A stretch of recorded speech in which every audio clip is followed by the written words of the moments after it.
Assalamualaikum warahmatullahi wabarakatuh. We are from Book 7. We present our discussion about the analysis short story, the title Ameen and Ghool. Before that, let me introduce the members. There are me, Dewi Rosalia Adiba, Lusy Widyaningsih Azmi, Atika Primandhita, and Shinta Nisrina Adiba. The first material will be delivered by me. First is setting. Setting of place. In Persia, there is a dreadful place in Persia called the Valley of the Angel of Death. In Valley, an inhabitant of that city was once compelled to travel alone at night through this dreadful valley. I came therefore to this valley in the hope of encountering a foe, that I might prove my prowess upon him. In cave, they came to a large cave, which was dimly lighted. The cold, whose bed was also in the cave, had no sooner laid down than he fell into a sound sleep. He retired to a concealed place in the cavern to watch the proceeding of the cold. He soon afterwards arose and fled from the cave, leaving the Isafan his sole master. In riverside, he dragged the energetic to the bank of a dark stream, began digging a small channel from the stream towards the place where his supper was preparing. Setting of time in the night. An inhabitant of that city was once compelled to travel alone at night through this dreadful valley. Ameen, aided by the darkness, placed the stone upon the ground, and follow me, that you may eat your dinner and go to sleep. You may finish this fine work, if you like it, tomorrow morning. Setting of condition is dreadful. There is a dreadful place in Persia called the Valley of the Angel of Death, surrounded by the ghost, horrid beings who, when he takes away life, press upon the carcass cases. Unwary travelers, deluded by the appearance of friends or captivated by the forms and charmed by the music of Desdemonas, are allured from their path, and after feasting for a few hours on every luxury, are consigned to destruction. The next slide. Setting of value is be smart, because if you are lured by luxury, mesmerized by demonic music, you will experience destruction. And the last is setting of beliefs. According to tradition, has resting place upon the earth and his favorite abodes, he is surrounded by ghosts, horrid beings who, when he takes away life, press upon the carcasses. Second is character and characterization.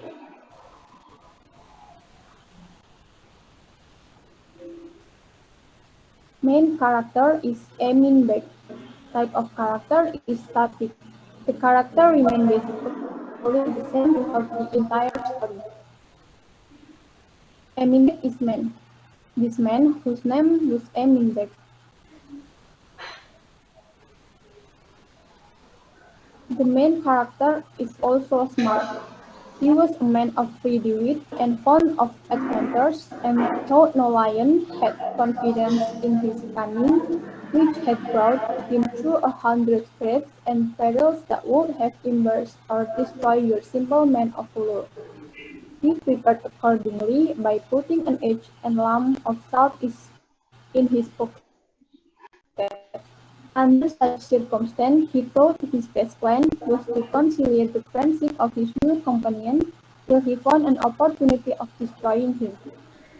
After making restitution to all who remained alive to prove their goods, he became, from what was unclaimed, a man of wealth, all of which was owing to that wit and art which ever come through strength and courage.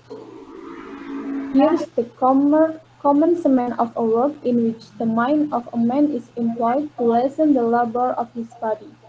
This canal, small as it may appear, will carry a stream to the other end of the case. in which I will construct a dam that you keep open and shoot a pleasure, and thereby save yourself infinite trouble in fetching water. But pray let me alone till it finish.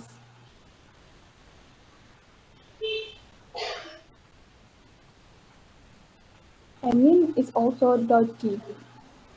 Quite easy, said the Isapan, taking the stone and placing it in the same in which he had before put the edge. Give it me, said his companion impatiently, and have him put it into the same hand with a piece of salt. He rose gently, and having shoved a long pillow into the middle of his bed, to make it appear as if he was still there, he retired to a concealed place in the cavern to watch the proceeding of the Ghool. Ameen is also brave. I came therefore to this story in the hope of encountering a Ghool, that I might prove my prowess upon him. Neither was he without alarm, lest his strength should be exerted against himself, and he saw no safety in resorting to the shame of a beast, for Amin had warned him that if he commenced any such vain dealing, he would instantly slay him, for fools, too long-lived, are not immortal. He, however, determined to encounter him and trust to his art for his escape.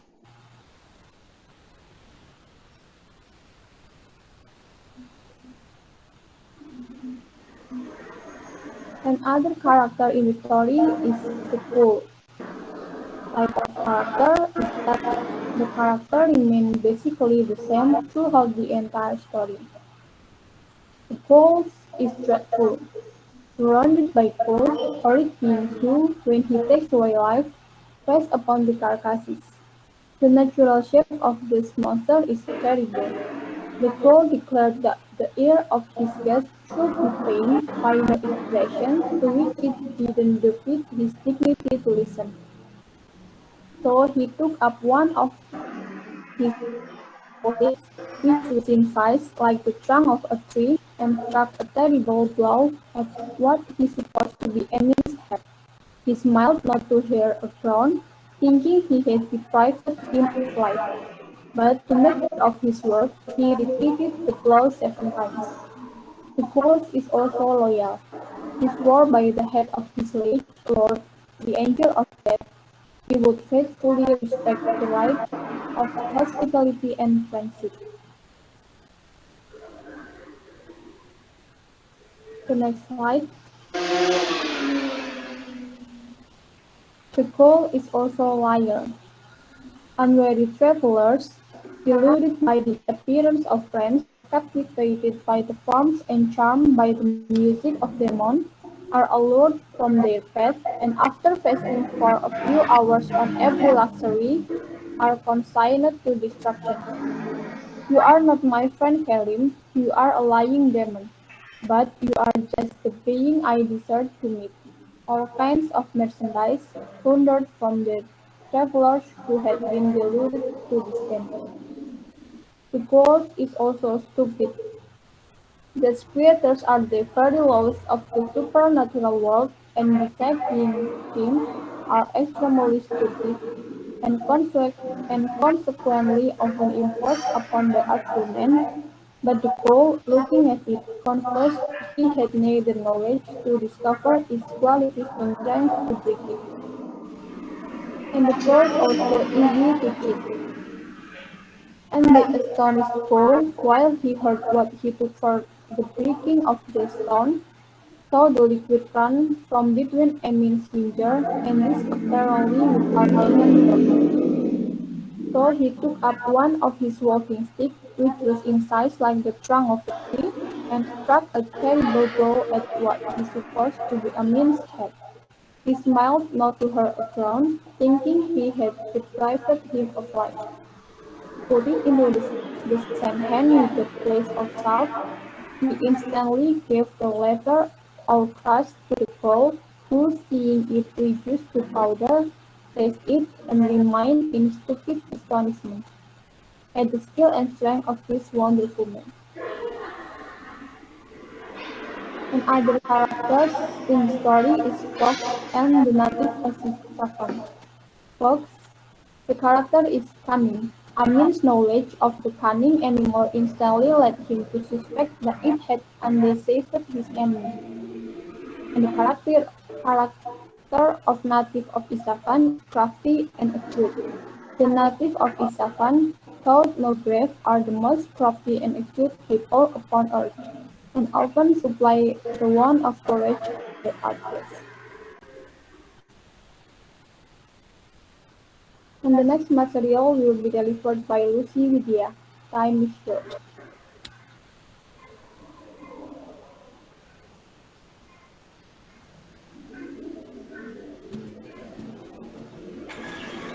Okay, the next material will be delivered by me.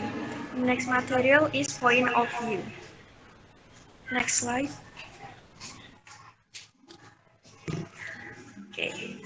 In the story of Ameen and the Ghool tells about a third person point of view, where in the story the author tells the story use the character's name that is Ameen and Ghool, not me. Next slide. Next is the theme. The moral or theme of the story was humans are the most perfect creatures, so we should not be afraid of the Ghoul. Humans are stronger than Ghoul.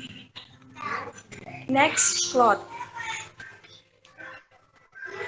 There are two plots that is internal conflict and external conflict. The internal conflict is Amin Beg have tried his strength against all the men and all the beasts which exist in the natural world, and he can find nothing that is a match for him.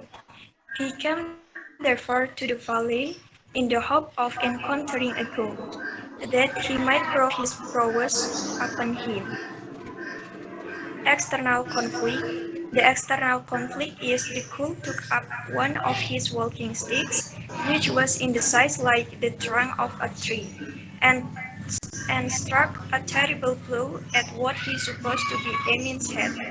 He smelled not to hear a groan, thinking he had deprived him of life. But to make sure of his word, he repeated the blow 7 times. Next slide. The next slide will be delivered by Atika Primandhita. Atika, time is yours. Okay, the next material is five stage of plot. First, first stage is exposition. Eminbeck, a brave man, was once compelled to travel alone at night through a valley named Valley of the Angel of Death. It is a dreadful place in Persia. He was a man of ready wit and fond of adventures, and tough no lion. Had great confidence in his cunning because he had heard many stories of the ghoul of the Valley of the Angel of Death, and thought it likely he might meet one. He prepared accordingly by putting an egg and a lump of his salt in his pocket. The second of what is rising action. Amin heard a voice crying on his way. Hola Amin beg is Fahani, you are going the wrong road. You will lose yourself. Come this way. I'm your friend Karim beg. I know your father, old Karbala beg, and the street in which you were born. Amin challenged the demons to squeeze stones from the river. The ghoul took the stone, but after a short attempt returning it said, "The thing is impossible." "Quite easy," said the Amin, taking the stone and placing in the hand in which he had before put the egg. "Look there," and the stone inside ghoul while he heard what he took for the breaking of the stone. Saw the liquid run from the between Amin's fingers, and apparently without any effort. Feeling that Amin is a great person, the ghoul invites Amin to go to his house. "Most wonderful man," he said, "will you honor my abode with your presence? It is quite at hand. There you will find every refreshment, and after a comfortable night rest you can resume your journey." The next material will be delivered by Shinta, Nisrina, Adiba. Shinta, time is yours. Okay, I will continue for the 5 stage of plot. Climax. The Ghoul's anxiety turns to fear when he hears Ameen speak 7 blows. The Ghoul's dismay on hearing Ameen speak at all was great, but that was increased to perfect fright when he heard him describe 7 blows, any one of which would have felled an elephant. 7 flaps of an insect's wing. There was no safety, he thought, near so wonderful a man, and he soon afterwards arose and fled from the cave, leaving the Isafani, its sole master. And the following action, Amin found his host gone. When Amin found his host gone, he was at no loss to conjecture the cause, and immediately began to survey the treasures with which he was surrounded, and to contrive means for removing them to his home. And Amin continued to observe the road. After examining the contents of the cave and arming himself with a matchlock, which had belonged to some victim of the Ghoul, he proceeded to survey the road. He had, however, only gone a short distance when he saw the Ghoul returning with a large club in his hand and accompanied by a fox. Amin's knowledge of the cunning animal instantly led him to suspect that it had undeceived his enemy. But his presence of mind did not forsake him. "Take that," said he to the fox, aiming a ball at him from his matchlock and shooting him through the head. "Take that for your not performing my orders, that brute," said he. "Promise to bring me 7 ghouls, that I might chain them and carry them to Isfahan, and here he has only brought you, who are already my slave." So saying, he advanced towards the ghoul, but the latter had already taken to flight, and by the aid of his club bounded so rapidly over rocks and precipices that he was soon out of sight. And the next is resolution. Amin became from what was unclaimed a man of a wealth. Amin, having well marked the path from the cavern to the road, went to the nearest town and hired camels and mules to remove the property he had acquired. After making restitution to all who remained alive to prove their goods, he became, from what was unclaimed, a man of wealth, all of which was owing to that with an art which ever overcome brute strength and courage. Thank you. That's all from our group. Wassalamualaikum warahmatullahi wabarakatuh.